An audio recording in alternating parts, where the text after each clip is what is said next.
ओम नमः शिवाय। शंखचूड़ का असुर राज्य पर अभिषेक और उसके द्वारा देवों का अधिकार छीना जाना। देवा देवों का ब्रह्मा की शरण में जाना, ब्रह्मा का उन्हें साथ लेकर विष्णु के पास जाना, विष्णु द्वारा शंखचूड़ के जन्म का रहस्योद्घाटन और फिर सबका शिव के पास जाना और शिव सभा में उनकी झांकी करना तथा अपना अभिप्राय प्रकट करना।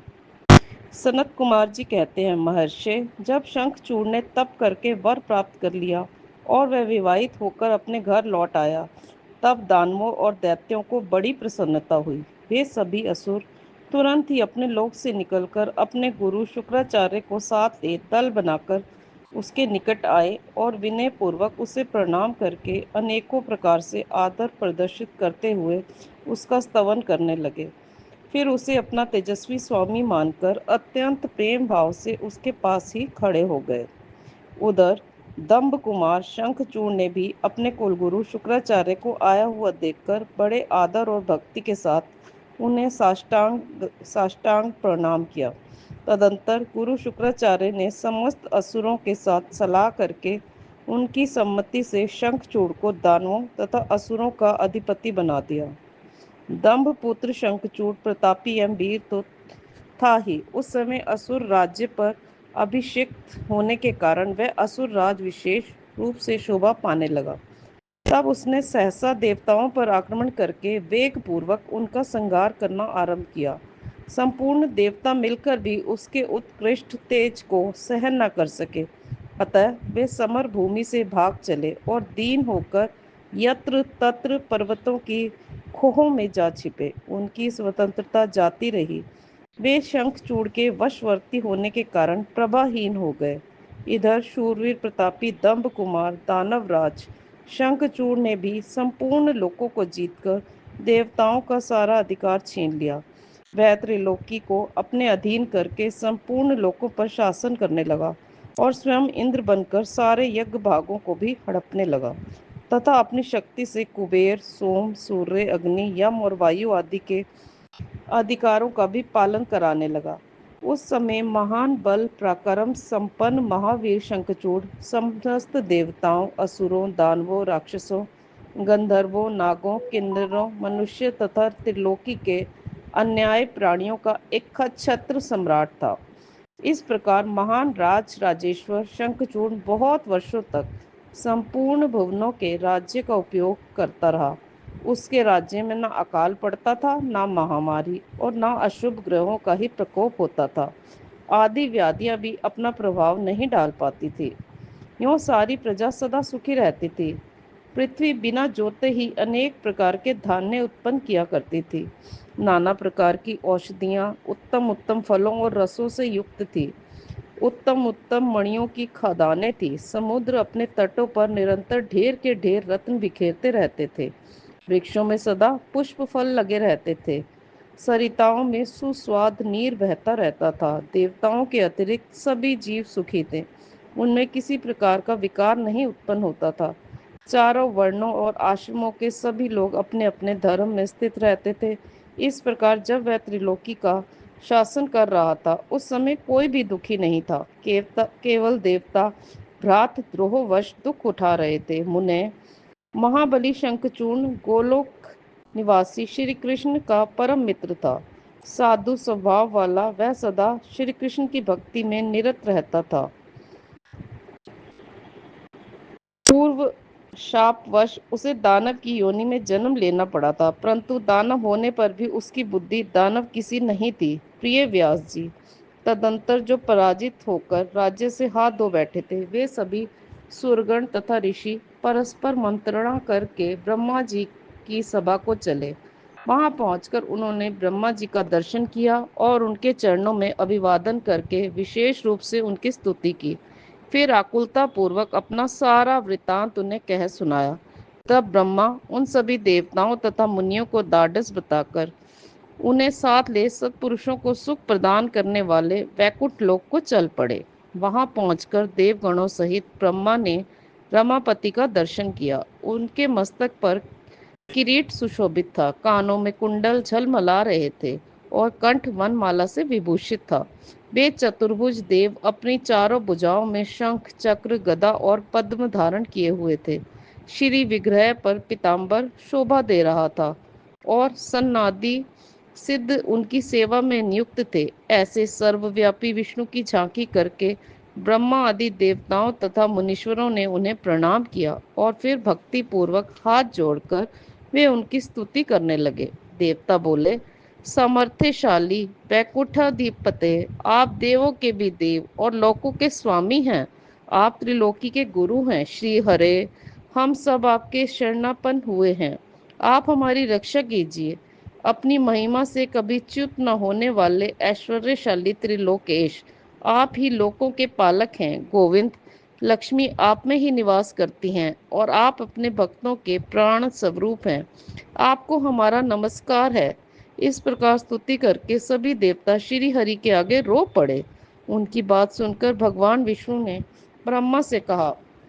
विष्णु बोले, ब्रह्मन, यह वैकुंठ योगियों के लिए भी दुर्लभ है। तुम यहाँ किस लिए आए हो? तुम पर कौन सा कष्ट आ पड़ा है? वह यथार्थ रूप से मेरे सामने वर्णन करो।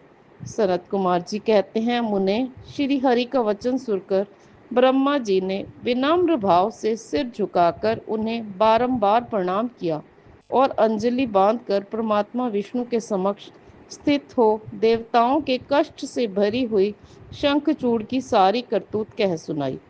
तब समस्त प्राणियों के भावों के ज्ञाता भगवान श्री हरि उस बात को सुनकर हंस पड़े और ब्रह्मा उसे रहस्य का उद्घाटन करते हुए बोले। श्री भगवान ने कहा, कमल योनि, मैं शंखचूड़ का सारा वृतांत जानता हूँ।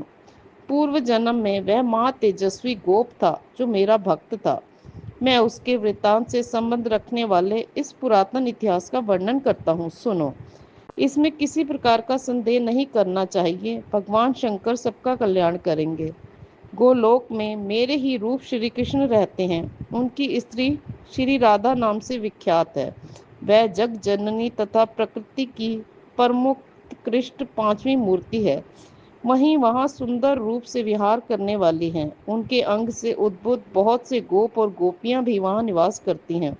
वे नित्य राधा कृष्ण का अनुवर्तन करते हुए उत्तम उत्तम क्रीड़ाओं में तत्पर रहते हैं।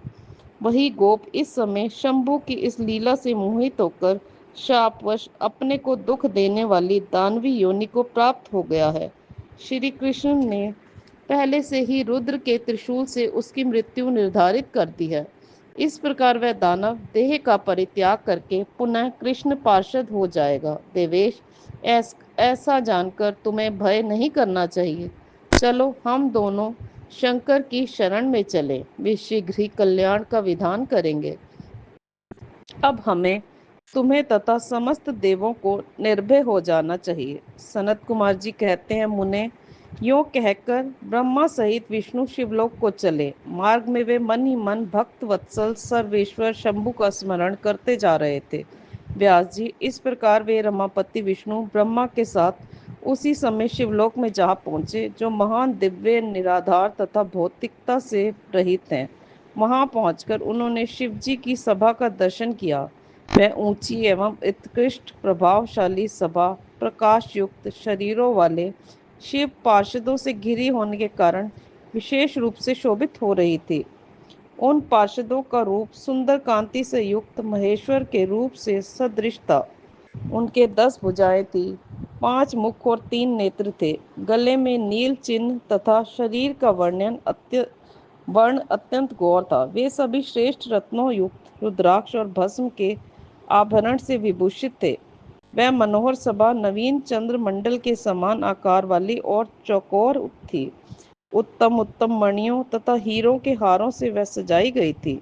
अमूल्य रत्नों के बने हुए कमल पत्रों से सुशोभित थी। उसमें मणियों की जालियों से युक्त गवाक्ष बने थे, जिससे वह चित्र विचित्र दिख रही थी। शंकर की इच्छा से उसमें पद्रागमणि जड़ी हुई थी, जिससे वह अद्भुत सी लग रही थी। वह स्वर्ण वह सेमंत कमणि की बनी हुई सैकड़ों सीढ़ियों युक्त थी। उसमें चारों ओर इंद्र नील मणि के खंभे लगे थे, जिन पर स्वर्ण सूत से ग्रथित चंदन के सुंदर पल्लव लटक रहे थे, जिससे वह मन को मोह लेती थी। वह भली भांति संस्कृत तथा सुगंधित वायु से सुवासित थी। एक सहस्र योजना विस्तार वाली वह सभा बहुत से किंकरों से खचाखच भरी थी। उसके मध्य भाग में अमूल्य रत्नों द्वारा निर्मित एक विचित्र सिंहासन था। उसी पर उमा सहित शंकर विराजमान थे।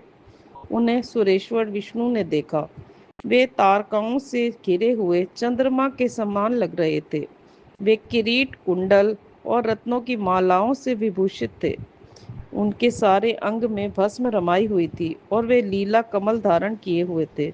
महान उल्लास से भरे हुए उमाकांत का मन शांत तथा प्रसन्न था। देवी पार्वती ने उन्हें सुवासित तांबूल प्रदान किया था, जिसे वे चबा रहे थे। शिवगण हाथ में श्वेत चंवर लेकर परम भक्ति के साथ उनकी सेवा कर रहे थे और सिद्ध भक्तिवश सिर झुकाकर उनके स्तवन में लगे थे। वे गुणातीत, परेशान, त्रिदेवों के जनक, सर्वव्यापी, निर्विकल्प, निराकार, स्वेच्छानुसार साकार, कल्याण स्वरूप, माया रहित, अजन्मा, आद्य, माया के अधीश्वर, प्रकृति और पुरुष से भी परात्पर, सर्वसमर्थ, परिपूर्णतम और समता युक्त हैं। ऐसे विशिष्ट गुणों से युक्त शिव को देखकर ब्रह्मा और विष्णु ने हाथ जोड़कर उन्हें प्रणाम किया और फिर वे स्तुति करने लगे। विविध प्रकार से स्तुति करके अंत में वे बोले, भगवान, आप दीनों और अनाथों के सहायक, तीनों के प्रतिपालक, दीन बंधु, त्रिलोकी के अधीश्वर और शरणागत वत्सल हैं। गौरीश, हमारा उद्धार कीजिए। परमेश्वर, हम पर कृपा कीजिए। नाथ, हम आपके ही अधीन हैं। अब आपकी जैसी इच्छा हो वैसा करें। देवताओं का रुद्र के पास जाकर अपना दुख निवेदन करना, रुद्र द्वारा उन्हें आश्वासन, और चित्ररथ को शंखचूड़ के पास भेजना। चित्ररथ के लौटाने पर रुद्र का गणों, पुत्रों और भद्रकाली सहित युद्ध के लिए प्रस्थान। उधर शंखचूड़ का सेना सहित पुष्पभद्रा के तट पर पड़ाव डालना तथा दानवराज के दूत और शिव की बातचीत। सनत कुमार जी कहते हैं, हे मुने, तदंतर जो अत्यंत दीनता को प्राप्त हो गए थे, उन ब्रह्मा और विष्णु का वचन सुनकर शिव जी मुस्कुराए और मेघ गर्जना के समान गंभीर वाणी में बोले। शिव जी ने कहा, हे हरे, हे ब्रह्मा, तुम लोग शंखचूड़ द्वारा उत्पन्न हुए भय को सर्वथा त्याग दो। निसंदेह तुम्हारा कल्याण होगा। मैं शंखचूड़ का सारा वृत्तांत यथार्थ रूप से जानता हूँ। वह पूर्व जन्म में एक गोप था, जो ऐश्वर्यशाली भगवान श्री कृष्ण का भक्त था। इसका नाम सुदामा था। वही सुदामा राधा जी के शाप से शंखचूड़ नामक दानवराज होकर उत्पन्न हुआ है। वह परम धर्मज्ञ और देवताओं से द्रोह करने वाला है। वह दुर्बुद्धिवश अपने उत्कृष्ट बल के भरोसे संपूर्ण देवगणों को कलेश दे रहा है। अब तुम लोग प्रेम पूर्वक मेरी बात सुनो और देवों को आनंदित करने के लिए शीघ्र ही कैलाशवासी रुद्र के समीप जाओ। वह रुद्र रूप मेरा ही उत्तम पूर्ण रूप है। मैं ही देव कार्य की सिद्धि हेतु पृथक स्वरूप धारण करके वहां प्रकट हुआ हूँ। मेरा वह रूप ऐश्वर्यशाली तथा परिपूर्णात्म है। हे हरे, इसलिए मैं भक्तों के वशीभूत हो कैलाश पर्वत पर सदा निवास करता हूँ। तदंतर कैलाश पहुंचकर देवताओं ने भगवान महेश की स्तुति की और अंत में कहा, महेशान, आप तो कृपा के आकार हैं। दीनों का उद्धार करना तो आपका बाना ही है। प्रभो, दानवराज शंखचूर्ण का वध करके इंद्र को उसके भय से मुक्त कीजिए और देवों को इस विपत्ति से उबारिए। तब भक्त वत्सल शंभु देवताओं की इस प्रार्थना को सुनकर हंसे और मेघ गर्जना की सी गंभीर वाणी में बोले। श्री शंकर ने कहा, हे हरे, हे ब्रह्मा, हे देवगण, तुम लोग अपने अपने स्थान को लौट जाओ। मैं निश्चय ही सैनिकों सहित शंखचूड़ का वध कर डालूंगा। इसमें तनिक भी संशय नहीं है। सनत कुमार जी कहते हैं, व्यास जी, महेश्वर की उस अमृतवाणी वचन को सुनकर संपूर्ण देवताओं को परम आनंद प्राप्त हुआ। उस समय उन्होंने समझ लिया कि अब दानव शंखचूड़ मरा हुआ ही है। तब हम महेश्वर के चरणों में प्रणिपात करके विष्णु बैकुंठ को और ब्रह्मा सत्यलोक को चले गए। तब संपूर्ण देवता भी अपने अपने स्थान को प्रस्थित हुए। इधर उन महारुद्र ने, जो परमेश्वर दुष्टों के लिए कालरूप और सत्पुरुषों की गति है, देवताओं की इच्छा से अपने मन में शंखचूड़ के वध का निश्चय किया। तब उन्होंने प्रसन्नता पूर्वक अपने प्रेमी गंधर्वराज चित्ररथ को दूत बनाकर शीघ्र ही शंखचूड़ के पास भेजा। चित्ररथ ने वहां जाकर शंखचूड़ को खूब समझाकर कहा, परंतु उसने बिना युद्ध किए देवताओं को राज्य लौटाना स्वीकार नहीं किया और कहा, मैंने ऐसा दृढ़ निश्चय कर लिया है कि महेश्वर के साथ युद्ध किए बिना ना तो मैं राज्य ही वापस दूंगा और ना ही अधिकारों को ही लौटाऊंगा। तू कल्याणकर्ता रुद्र के पास लौट जा और मेरी कही हुई बात यथार्थ रूप से उनसे कह दे। वे जैसा उचित समझेंगे वैसा करेंगे। तू व्यर्थ बकवाद मत कर। सनत कुमार जी कहते हैं, हे मुनि श्रेष्ठ, यों कहे जाने पर वह शिवदूत पुष्पदंत अपने स्वामी महेश्वर के पास लौट गया और उसने सारी बातें ठीक ठीक कह दी। तब उस दूत के वचन को सुनकर देवताओं के स्वामी भगवान शंकर को क्रोध आ गया। उन्होंने अपने वीरभद्र आदि गणों से कहा। रुद्र बोले, हे वीरभद्र, हे नंदिन, क्षेत्रपाल, आठों भैरव, मैं आज शीघ्र ही शंखचूड़ का वध करने के निमित्त चलता हूँ। अतः मेरी आज्ञा से मेरे सभी बलशाली गण आयुधों से लैस होकर तैयार हो जाएं और अभी अभी कुमारों के साथ रण यात्रा करें। भद्रकाली भी अपनी सेना के साथ युद्ध के लिए प्रस्थान करें। सनत कुमार जी कहते हैं, हे मुने, ऐसी आज्ञा देकर शिव जी अपनी सेना के साथ चल पड़े। फिर तो सभी वीरगण हर्षमग्न होकर उनके पीछे पीछे चलने लगे। इसी समय संपूर्ण सेनाओं के अध्यक्ष स्कंद और गणेश जी भी हर्ष से भरे हुए कवच धारण करके सशस्त्र शिव जी के निकट आ पहुंचे। फिर वीरभद्र, नंदी, महाकाल, सुभद्रक, विशालक्ष, बाण, पिंगलाक्ष, विकंपन, विरूप, विकृति, मणिभद्र, बाष्कल, कपिल, दीर्घदृष्ट, विकार, ताम्रलोचन, कालंकर, बलिभद्र, कालजीवा, कुटीचर, बलोमंत, रण शलाके, दुर्जय तथा दुर्गम आदि गणनायक, जो प्रधान प्रधान सेनापति थे, शिव जी के साथ चलने। उनके गणों की संख्या करोड़ों करोड़ थी। आठों भैरव, एकादश भयंकर रुद्र, आठों वसु इंद्र, 12 आदित्य, अग्नि, चंद्रमा, विश्वकर्मा, दोनों अश्विनी कुमार, कुबेर, यम, निऋति, नल, कुबेर, वायु, वरुण, बुध, मंगल तथा अन्यान्य ग्रह, पराक्रमी कामदेव, उग्र दृष्ट, उग्र दड्ड, कोरट तथा कोटव आदि ने भी शीघ्र ही महेश्वर का अनुगमन किया। स्वयं महेश्वरी देवी भद्रकाली भी 100 भुजा धारण करके शिवजी के साथ चली। वे उत्तमोत्तम रत्नों से बने हुए विमान पर आरूढ़ थी। उनके शरीर पर लाल चंदन का अनुलेप लगा था और लाल वस्त्र शोभा पा रहा था। वे हर्षमगन होकर हंसती, नाचती और उत्तम स्वर से गान करती हुई अपने भक्तों को अभय तथा शत्रुओं को भय प्रदान कर रही थी। उनकी 1 योजन लंबी भीषणाकार जीवा लपलपा रही थी। वे अपने हाथों में शंख, चक्र, गदा, पद्म, ढाल, तलवार, धनुष, बाण, 1 योजन विस्तार वाला गहरा गोलाकार खप्पर, गगनचुंबी त्रिशूल, 1 योजन लंबी शक्ति, मुदगर, मूसल, वज्र, खड्ग, तीखा फलक, वैष्णवास्त्र, वारुणवास्त्र, वायव्यास्त्र, नागपाश, नारायणास्त्र, गंधर्वास्त्र, ब्रह्मास्त्र, गारुडास्त्र, परण्यास्त्र, पाशुपतास्त्र, जिह्वाणास्त्र, पर्वतास्व, महान पराक्रमी सूर्यास्त्र, काला काल, महानल, महेश्वरास्त्र, यमदंड श्राव, सम्मोहन श्राव तथा समर्थ दिव्य अस्त्र और अन्यान्य सैकड़ों दिव्यास्त्र धारण किए हुए थी। करोड़ों योगिनियों तथा डाकिनियों उनके साथ थी।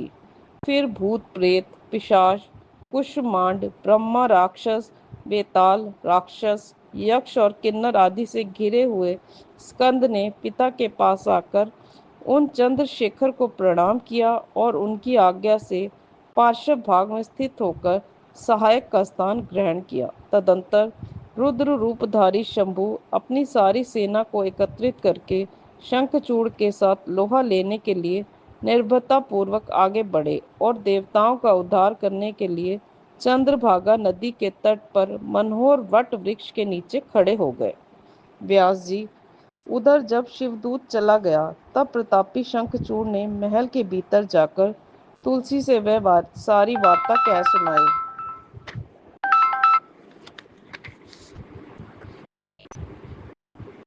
शंखचूड़ ने कहा, देवी, शंभु के दूत की मुख से मैं युद्ध के लिए उद्यत हुआ हूँ और उनसे जूझने के लिए मैं निश्चय ही जाऊंगा। तुम इसके लिए मुझे आज्ञा दो। यों कहकर उस ज्ञानी ने अपनी प्रिया को नाना प्रकार से समझाया।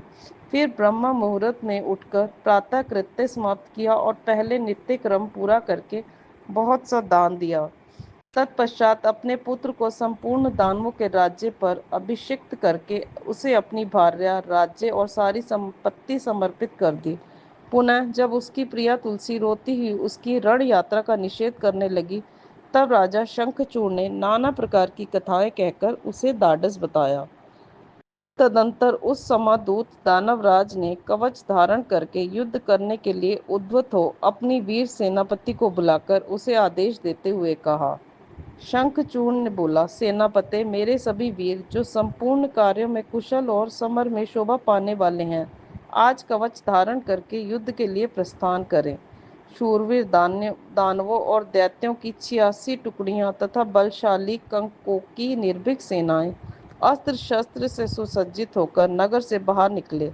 करोड़ों प्रकार से पराक्रम प्रकट करने वाले जो असुरों के 50 कुल हैं, वे भी देवों के पक्षपाती शंभु से युद्ध करने के लिए प्रस्थित हों। मेरी आज्ञा से धोर्मों के 100 कुल भी कवच से विभूषित हो शंभु के साथ लोहा लेने के लिए शीघ्र ही निकले।